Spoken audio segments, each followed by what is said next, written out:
When I first started doing research, I fell in love with viruses. Well, they made no sense, which is why I wanted to learn more about them, because they're technically not even alive.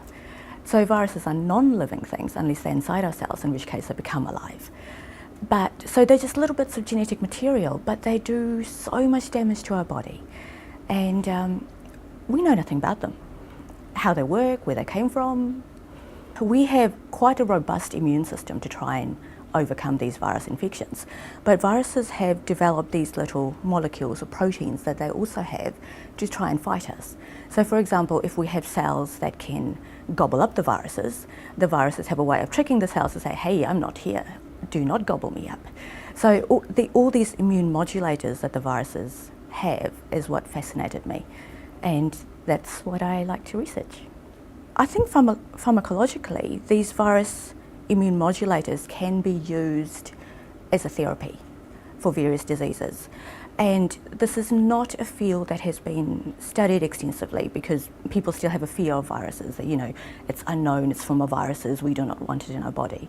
But I think if you can take that molecule out of a virus, if you can humanize it somehow, you can actually use it as a therapy.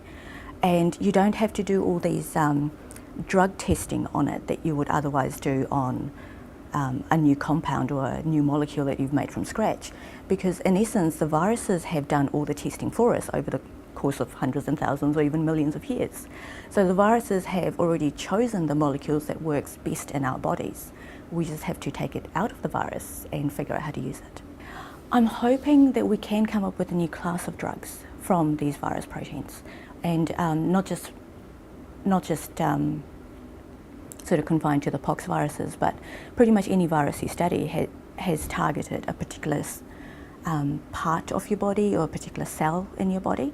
So by learning more about these viruses, we are not only learning more about ourselves, but also how to manipulate ourselves. And it is a very understudied field.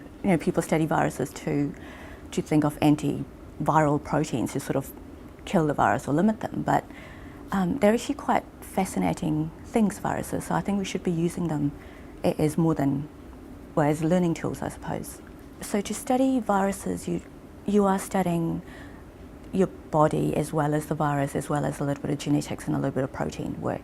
So it is quite a complex field. You have to have background knowledge in sort of multiple areas to put it all together.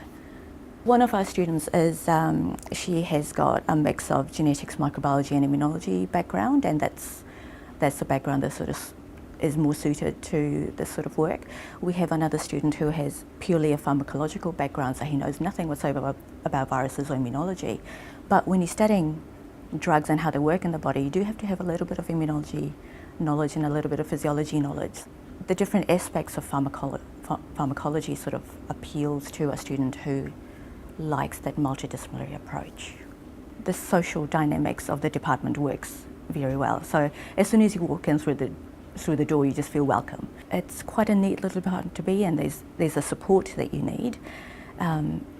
People are really helpful, and I think the area as a whole is an area that would grow in the future as well, because we're going to need lots of different drugs for various diseases and conditions. So yes, so I think it's an expanding area.